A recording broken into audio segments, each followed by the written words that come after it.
ఆప్కి అదాలత్లో Jamiat Ulema Hind president Maulana Mahmood గారి మీద ఆరోపించబడ్డ ఆరోపణ ఏంటంటే ఈయన హిడెన్ పాలిటిక్స్ ఎక్కువ చేస్తారు అని. మౌలానా సార్ అందరూ ఏమంటారంటే మీరు రాజకీయాల్లో లేరు, కానీ దానికి సంబంధించిన విషయాలు చెప్తారు అని. మీరు నరేంద్ర మోడీ గారితో ఉన్నారు, అమిత్ షాను కూడా కలిశారు, ఆర్ఎస్ఎస్తో కూడా పనిచేశారు. మేమందరం ఒకే దేశానికి చెందిన సిటిజన్స్. మంచి చెడు అనేది ఇక్కడున్న వాళ్ళని బట్టి ఉంటూ ఉంటుంది. దేశం బావుంటే అది అందరికీ మంచిదే. దేశంలో ఏదైనా చెడు జరిగితే అది అందరికీ మంచిది కాదు. ఎప్పుడు కూడా పాలిటిక్స్ని చాటుకునే చేస్తారు. కానీ నేను అస్సలు పాలిటిక్స్ చేయను.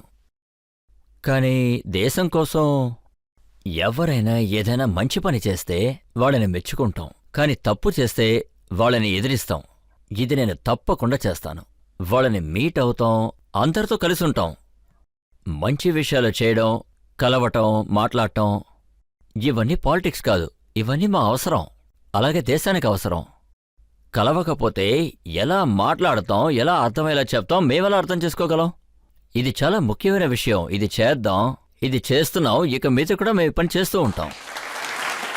మీరు మొట్టమొదటిసారిగా పోరాటం జరిపినప్పుడు ఆయన ఇస్లామిక్ కంట్రీస్కి వెళ్లారు. అక్కడ కూడా ఎన్నో విషయాలు జరిపారు, ఎన్నో అవార్డులు కూడా పుచ్చుకున్నారు. ఇది మంచి విషయం. అవును, ఇది నా దేశం. నా దేశం ప్రైమ్ మినిస్టర్. ఆయన్ని గౌరవిస్తున్నారంటే ఈ దేశాన్ని గౌరవిస్తున్నట్టే కదా.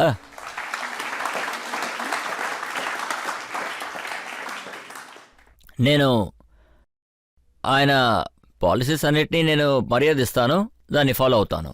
డిసగ్రిమెంట్స్ ఉన్నాయి, కొన్ని విషయాల్లో డిసగ్రిమెంట్స్ ఉంటాయి. కానీ దేశం దాటి వెళ్లారంటే, ఎవరైనా ఆయన్ని అవమానించాలని ప్రయత్నించారంటే దానికోసం మేము మా ప్రాణాలు ఇవ్వడానికైనా సిద్ధంగా ఉన్నాం. ఫైట్ చేస్తాం. మదిలీ సార్, మన దేశంలో ఉన్న ప్రజలు విదేశాలకు వెళ్లి మన దేశంలో ఉన్న ప్రజలకు అన్యాయం జరుపుతున్నారు. ఇండియాలో ముస్లింలు దారుణమైన పరిస్థితి ఎదుర్కొంటున్నారు. అలా అని అమెరికా, యూకేకి వెళ్లి చెప్పారు. ఈ మాట నేను కూడా చెప్తాను. ఒకవేళ ఏదైనా ప్రాబ్లం ఉంటే నేనే చెప్తాను. సపోజ్ ఒక ప్రాబ్లం ఉందనుకోండి, దాన్ని సాల్వ్ చేయడానికి ఎలాంటి ప్రయత్నం చేయకపోతే నేను ఇక్కడ ఏడుస్తాను, అలాగే విదేశాలకు వెళ్ళి కూడా ఏడుస్తాను. మరి తప్పదు కదా. అందుకని ఇది చాలా తప్పుడైన విషయం అని నేను. హర్షద్ మదిలీ సార్ ఏమన్నారంటే, దేశంలో స్వాతంత్రం తరువాత ముస్లింల పరిస్థితి దారుణంగా తయారైంది. అంటే ఎటువంటి పరిస్థితి ఏర్పడిందంటే ప్రాణాలతో ఉండడానికి అర్హతే లేనట్టుగా.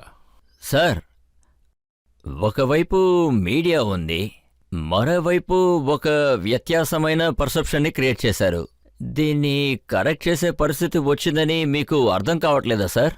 ఒకవేళ మనం దీని కరెక్షన్ చెయ్యకపోతే సార్, కరెక్షన్ కోసం మనం సిన్సియర్ ఎఫర్ట్ పెట్టకపోతే గవర్నమెంట్ నుంచి, మీడియా నుంచి, సివిల్ సర్వీస్ సొసైటీ నుంచి ఇదేవి దేశంతో ఫ్రెండ్షిప్ కాదు, ఒక పెద్ద ద్రోహం అనే నేను అంటాను. అందుకోసం ఈ సిచ్యువేషన్ ని మార్చడానికి మనమందరం ఎఫర్ట్ పెట్టాల్సిందే, తప్పదు. సిచ్యువేషన్ బాగాలేదు. మిమ్మల్ని ఇక్కడికి పిలవడానికి కారణమే అది. అంతా కలిసి ఈ సిచ్యువేషన్ ని మార్చే విధంగా ఉండాలని. అవును. కానీ మన గవర్నమెంట్ మోటో సబ్కా కాస్ సబ్కా వికాస్, అంతే అంటారా? నాకు తెలీదు, నాకు తోచలేదు. దీనికోసం ఎలాంటి సిన్సియర్ ఎఫర్ట్స్ తీసుకోవాలో అది తీసుకోలేదని నాకు అనిపిస్తోంది. అందులో అనుమానమే లేదు. కానీ ఎప్పుడు కూడా ప్రభుత్వంలో ఉన్నవాళ్ళు అనేది ఏమిటి అంటే, రేషన్లో, ఎలక్ట్రిసిటీ ఇవ్వడంలో, ఇళ్లు ఇవ్వడంలో ఎటువంటి భేదాభిప్రాయాలు లేకుండా చూస్తున్నాం అని. అది మంచి విషయమే. ఒకవేళ ఇలా జరుగుతుందంటే అది మంచి విషయమే. కానీ జస్టిస్లో, చట్టంలో, దాని ఇంప్లిమెంటేషన్లో అన్నిట్లోనూ ఈక్వాలిటీ ఖచ్చితంగా ఉండాలి. అప్పుడు ఒప్పుకుంటాను. ఒకవేళ అలా గనక జరగలేదే అనుకోండి, ఆ తర్వాత డెవలప్మెంట్, ఈక్వాలిటీ వీటన్నిటికీ అర్థం ఏముంటుంది చెప్పండి? ఏది జరగలేదంటున్నారు? జస్టిస్, లా, దానికి సంబంధించి ఇంప్లిమెంటేషన్ లేదు. అదే కాకుండా మనుషులకి రెస్పెక్ట్. ఈ 3-4 విషయాలు చాలా ఇంపార్టెంట్ విషయం, చాలా గొప్ప విషయం. చట్టం అందరికీ ఒకటే కదా, సమానంగా ఉండాలి. అది బయట కూడా తెలియాలి. మీరేమనుకుంటున్నారంటే బుల్డోజర్లు తొక్కించడంలో ప్రజలకు ఇటువంటి సమస్యలు ఏర్పడుతున్నాయని దీన్ని సుప్రీంకోర్టులో ఛాలెంజ్ చేశారు. అవును, నేను చేశాను. కానీ సుప్రీంకోర్టుకి వెళ్లాల్సిన అవసరం ఉండకూడదు. ప్రభుత్వం చెప్తున్నట్టు అందరూ ఈక్వల్ అని చెప్తున్నారు, కానీ అక్కడికి వెళ్లేటట్టు సిచ్యువేషన్ ఏర్పడింది. వేరే దారిలేకే వెళ్ళాను. ఆయన ఏమన్నారంటే ఉత్తరప్రదేశ్లో లా అండ్ ఆర్డర్ సిచ్యువేషన్ చాలా దారుణంగా ఉంది. అక్కడ ప్రజల జీవనశైలి మారాలి, సిస్టంలో కూడా మార్పులు రావాలి. అందువల్ల మేము యాక్షన్ తీసుకుంటున్నాం. తర్వాత మౌలానా సార్ కూడా ప్రాబ్లం అన్నారు. లేదు, ఇప్పుడు మీరు అన్ని విషయాలు కూడా మౌలానా సార్ మీదే నెట్టుతున్నారు. అన్నిటినీ షిఫ్ట్ చేయకండి. అంటే ఇందులో అసలు ప్రశ్న ఏంటంటే, దీని మెయిన్ విషయం ఏంటంటే లా అండ్ ఆర్డర్ని సరిచేయడం. ఇది మంచి విషయమే. లా అండ్ ఆర్డర్ని సరిచేయడం కోసం ఏమేం చేయగలమో, ఏమేం యాక్షన్ తీసుకోగలమో అవన్నీ చేయాలి. కానీ ఆ యాక్షన్ తీసుకోవడానికి ఒక లిమిట్ అనేది కూడా ఉండాలి అక్కడ. ఒకవేళ ఆ లిమిట్ గనక దాటితే అది ఖచ్చితంగా కరెక్ట్ విషయం కాదు. ఆయన ఏం చెప్పారంటే, మొదట్లో పోలీస్ వెనుక పరిగెడుతున్నారు, మాఫియా రౌడీ ఇంకా ముందుకు వెళ్తున్నారని. మాఫియా రౌడీ వెళుతున్నారు, పోలీసులు కూడా వెళ్ళిపోతున్నారని. వాళ్ళు చెప్పే విషయం నిజం కూడా కావచ్చు. నేను ఆ పర్టికులర్ విషయం మాట్లాడాలనుకోవట్లేదు. నేనిప్పుడు ఏం చెప్పదలుచుకున్నానంటే ఇంప్లిమెంటేషన్ అందరికీ ఒకేలా ఉండాలి, ఈక్వల్గా ఉండాలి, తప్పుడు దారిలో ఉండకూడదు. కాని మీలాంటి వాళ్ళందరూ మాఫియాకి అగెనిస్ట్గా యాక్షన్ తీసుకోవడంలో అబ్జెక్ట్ చేస్తే అది ఎలా? నేనెప్పుడు అబ్జెక్షన్ చేశాను? యాక్షన్ తీసుకోవడానికి నేనసలు అబ్జెక్ట్ చేయలేదు కదా. ఇది మాఫియాకి సంబంధించిన విషయం కాదు. మామూలు మనిషి, వాడేమో నిరపరాధే, వాడు నేరస్తుడు కాదు. ఎక్కడా కూడా అతను కన్విక్ట్ అవ్వలేదు. సరే, ఇంకో విషయం చెప్పండి. నేను తప్పు చేశాను, దానికి శిక్ష వయసైపోయిన మా అమ్మనాన్నలకు పడుతుంది. ఇది న్యాయమేనా? నేను మీకు ఎగ్జాంపుల్ చూపిస్తా. ముఖ్తార్ అన్సారీ, ఆయన మీద ఎన్నో కేసులు ఉన్నాయి. ఉత్తరప్రదేశ్లో ఆయన ఒక పెద్ద గ్యాంగ్స్టర్. ఆయన మీద 63 క్రిమినల్ కేసులున్నాయి. అందులో మర్డర్ కేసులు కూడా ఉన్నాయి. అది కూడా 8 కేసుల మీద కన్విక్షన్ కూడా ఉంది. సరే, మీరు నాకు ఒక విషయం చెప్పండి. కాదు, ముందు నేను అడిగిన దానికి చెప్పండి. మీరు ముఖ్తార్ అన్సారీని ఒక రాజా అని అన్నారు. నేను మాత్రం చెప్పట్లేదు. ఆయన కాన్స్టిట్యుయెన్సీకి వెళ్ళి అడిగి చూడండి. ఆయన ముస్లింగా ఉండడం వల్ల కాదు, ఆయన ఓట్స్ కూడా చూసారంటే మోర్ దెన్ 80% నాన్ ముస్లిం ఓట్సే పడ్డాయి. ఒక కాన్స్టిట్యుయెన్సీ అంటే ఇలాగే ఉంటుంది. ముస్లిం వ్యక్తేం కాదు, ఆయన నిజంగానే పేదల కోసం పుట్టారు. ఇప్పుడు కేసెస్ ఉన్నాయి. ఎన్ని కేసెస్లో కన్విక్ట్ అయ్యారు? దీని గురించి నేనే చెప్తాను సార్. ఇందులో నా రీసెర్చెస్ కూడా ఉన్నాయి. మీరు ఎన్ని రీసెర్చెస్ ని ప్రెసెంట్ చేస్తున్నారో నా దగ్గర కూడా ఉన్నాయి సార్. నేను మీకు అవి ప్రెసెంట్ చేస్తాను. ఆయన నిజంగానే పేదవాళ్ళకి రాసండి. మీరేమంటున్నారు? ఆయన కేసుల్లో ఒక్క కేసు కూడా ఆయన ఎవరింటిని కబ్జా చేశారు, స్వాధీనం చేసుకున్నారని మీరు అసలు చెప్పలేరు సార్. మమ్మల్ని హింసించారని చెప్పండి, అది ఖచ్చితంగా అలా ఉండదు. నేను మీకు ప్రూవ్ చేస్తాను సార్. అలా చేయలేకపోతే వాపస్ తీసుకుంటాను. ఇప్పుడు ఆయన బ్రదర్ పార్లమెంట్ మెంబర్ అయ్యారు. ఆ కాన్స్టిట్యుయెన్సీస్ ఇప్పుడు ఎలా ఉన్నాయో మీరే చూడండి. అక్కడ ఒక ముస్లింగా నిలబడి అస్సలు గెలిచే అవకాశమే లేదు. నేను హిందూ ముస్లింల గురించి లేదు, మీరు కాంటెక్స్ట్ లోనే కదా ప్రశ్నలు అడిగారు. ఏమన్నానంటే మీరు అన్నారు దాని గురించి నేను చెప్తాను. నేను మీకు చెప్పింది పోలీసుల రికార్డ్, ఇది అదాలత్ రికార్డ్. సరే, న్యాయస్థానంలోని ఆ రికార్డు ఉంది, ఇంకా చాలా రికార్డ్స్ ఉన్నాయి. అలాగే చాలా కేసులోంచి కూడా బయటకు వచ్చారు. శిక్ష పడ్డ కేసుల గురించే నేను మీతో మాట్లాడాను. అయితే సరే, ఆయనకి శిక్ష పడిందంటే ఆయన ఖచ్చితంగా శిక్ష అనుభవిస్తూనే ఉండుంటారు, అవునా? ఒక వ్యక్తి మంచి విషయాలు చేశారంటే దాని గురించి ఇక్కడ మనం ఖచ్చితంగా మాట్లాడుకోవాలి కదా. మీరేమన్నారంటే ఆయన ఒక రాజా అని కోర్టు శిక్ష విధించింది. మీరే ఒక విషయం చెప్పండి. మీరే కదా చెప్పారు నేను ప్రైమ్ మినిస్టర్ మోడీ గారిని అభినందిస్తున్నాను అని. నేను ఎప్పుడూ కూడా ఆయన్ని మెచ్చుకోకూడదు, ఆయన్ని ద్వేషించాలంటున్నారు. ఇదెలా సాధ్యం? కొన్ని సందర్భాల్లో మంచి విషయం కోసం నేను మెచ్చుకుంటాను.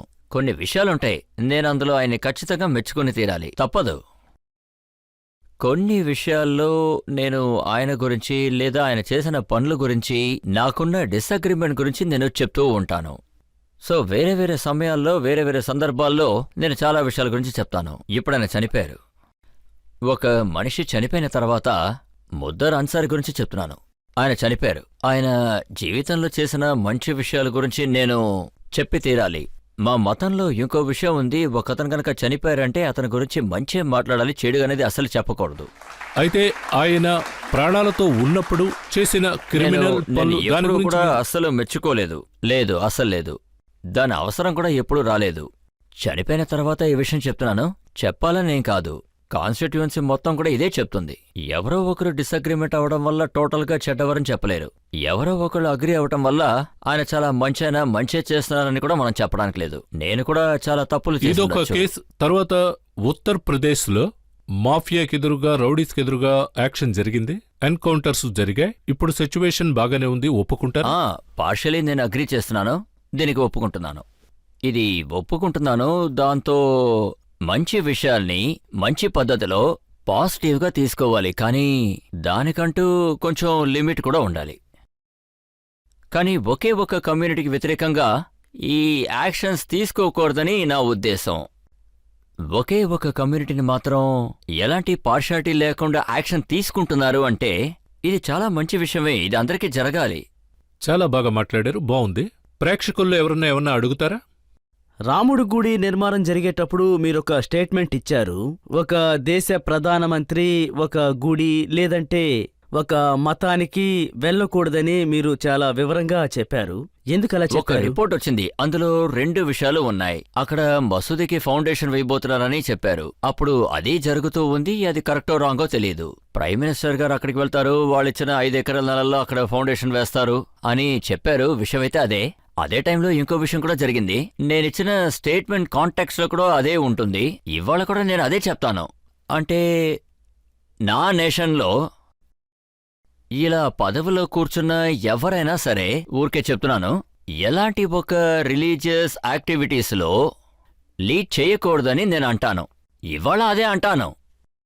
ఆ కాంటెక్స్లో కాదు, ఇది నా జనరల్ ఒపీనియన్. ఇందులో నేను ఇవాళ కూడా స్ట్రాంగ్ గానే ఉన్నాను. లేదు, అది ఆ మాత్రమే కాదు. స్టేట్మెంట్ నేను వేరే కాంటెక్స్ట్ లో ఇచ్చాను, కానీ దాని తర్వాత కూడా నేను ఇదే అంటున్నాను. ఎలాంటి రకమైన రిలీజియస్ లోనూ లీడ్ చేసే విధంగా మన దేశ ప్రధానమంత్రి గారు అలాంటి పదవుల్లో ఉన్న వాళ్ళు చేయకూడదు అనుకుంటాను. అంటే ఎవరు లీడ్ చేశారు? రామ మందిరం కట్టారు. ఇలా చూడండి సార్, రామ్ మందిర్ గురించి మనం ఎక్కువగా మాట్లాడడం మొదలు పెట్టామనుకోండి, అదేమంత బావుండదు. పడగొట్టిన దాన్ని మళ్ళీ మనం అతికించాలనే మాట వస్తుంది. ఇది నా డొమైన్ కాదు. ఆయన ప్రశ్న అడిగారు, నేను సమాధానం చెప్పాను. ఇది సుప్రీంకోర్టు యొక్క జడ్జిమెంట్ కదా, ఇందులో సమస్య ఉంది. ఓకే. ఆ జడ్జిమెంట్ ఎలా వచ్చిందో నేను పూర్తిగా డిబేట్ చేయగలను సార్. జడ్జిమెంట్లో వాళ్ళు ఎన్ని విషయాలు చెప్పారు, ఇవన్నీ మనం మాట్లాడుకుంటూ పోతే అది వేరే దానికి దారితీస్తుంది. అది అనవసరం సార్. దాన్ని మీరు అలాగే పక్కన పెట్టండి. మనం ఈ విషయాన్ని ఇంతటితో ఆపేద్దాం.